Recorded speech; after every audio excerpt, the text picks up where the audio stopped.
आप अपने परिवार को अस्पताल लेकर जाते वक्त सच में सुरक्षित महसूस करते हैं? और क्या जिस ऑपरेशन में आप लाखों रुपए खर्च कर रहे हैं वो वाकई में जरूरी है, या फिर हम ऐसे सिस्टम का हिस्सा बन चुके हैं जहां बीमारी के नाम पर हमारा भरोसा बेचा जा रहा है? नमस्कार, मेरा नाम है रिया सिंह और आप देख रहे हैं सोशल संवाद। आज हम बात करने वाले हैं हमारे देश के हेल्थ केयर सिस्टम पर, जो कि सालों से बहस का केंद्र रहा। सरकारी आंकड़े बताते हैं कि भारत का स्वास्थ्य क्षेत्र 300 बिलियन डॉलर का हो चुका है और तेजी से आगे बढ़ रहा है। लेकिन सवाल ये है कि क्या इस विकास के साथ ट्रांसपेरेंसी भी उतनी तेजी से बढ़ रही है? आज हम बात करेंगे कुछ ऐसे रिपोर्ट्स के और कुछ ऐसे मुद्दे के जो कि हमारे हेल्थ केयर सिस्टम पर गंभीर सवाल खड़े करते हैं, जो कि लोगों के लिए और जनता के लिए जानना बहुत ही ज्यादा अनिवार्य है। नेशनल फैमिली हेल्थ सर्वे 5 की आंकड़ों की माने तो हमारे देश में 20% सी सेक्शन यानी कि सीजेरियन डिलीवरी होती है, दर्ज की गई है। अगर WHO की माने यानी वर्ल्ड हेल्थ ऑर्गेनाइजेशन की माने तो 10 से 15% मेडिकल रूप से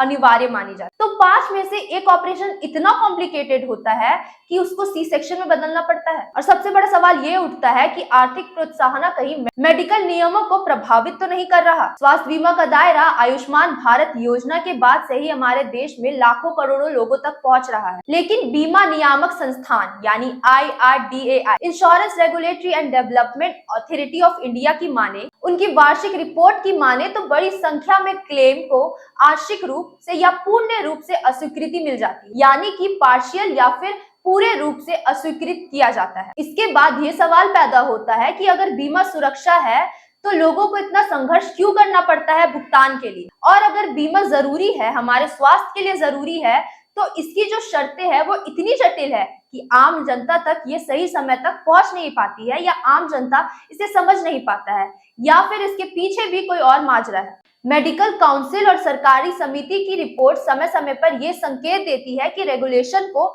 और मजबूत करने की जरूरत है, इसे और बढ़ाने की जरूरत है। नियम कहते हैं कि जेनरिक दवाएं लिखी जानी चाहिए, मरीजों की सुसहमति यानी मरीजों की जो सहमति है वो अनिवार्य है, दवाइयों की प्राइस का ट्रांसपेरेंसी के साथ लोगों तक पहुंचना जरूरी है। लेकिन क्या हर अस्पताल इसे ईमानदारी के साथ लागू करता है? नहीं करता है तो इसकी निगरानी कौन करेगा? हमारे देश की डायग्नोसिस इंडस्ट्री तेजी से बढ़ रही है, आकार इसका बढ़ता जा रहा है और बड़े शहरों में लगातार एक मरीज पर काफी सारे टेस्ट लिखी जाने की जो खबरें हैं, जो कंप्लेंट्स है वो लगातार सामने आ रही है। जिसके बाद एक सवाल काफी लोगों के जहन में आता होगा, क्या इतने सारे टेस्ट अनिवार्य थे? क्या इतने सारे टेस्ट वाकई में जरूरी थे, या फिर टेस्ट और रेवेन्यू के बीच में सीधा संबंध है? और जब मरीज बिल देखता है और ये समझ नहीं पाता है कि क्या जरूरी था, तो जिम्मेदारी किसकी बनती है? फार्मास्यूटिकल इंडस्ट्रीज और डॉक्टरों के संबंध के बीच पर भी वर्षों से बहस होती जा रही है। इसीलिए ही भारत सरकार ने यूनिफॉर्म कोड फॉर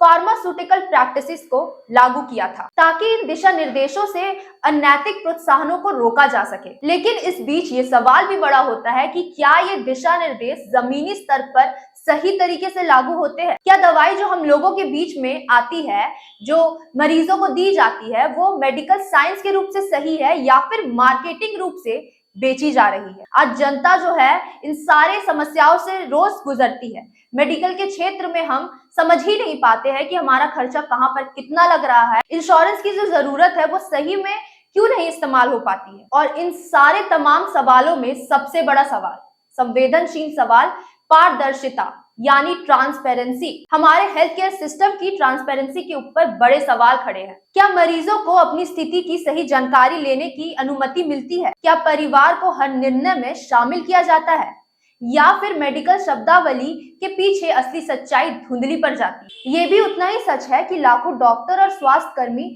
रात दिन मेहनत करते हैं, ईमानदारी से काम करते हैं।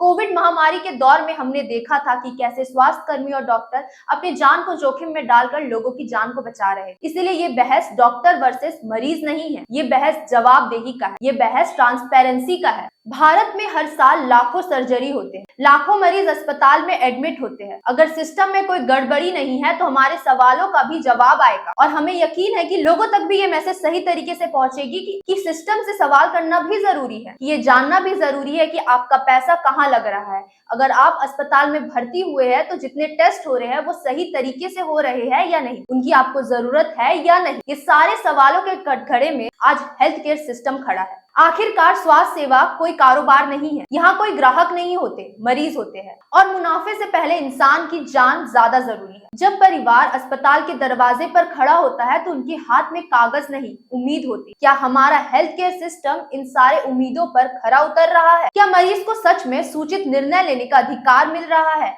और क्या रेगुलेशन इतना प्राप्त है या फिर उसे और कड़ा होना चाहिए? ये सवाल कठिन है लेकिन जरूरी है। जब बात इलाज की हो, जब बात स्वास्थ्य की हो, तो कोई और विकल्प नहीं हो। ये खबर और ये संदेश आपको कैसा लगा, हमें कमेंट सेक्शन में बताएं और ऐसे ही तमाम खबरों के लिए देखते रहे सोशल संवाद। धन्यवाद।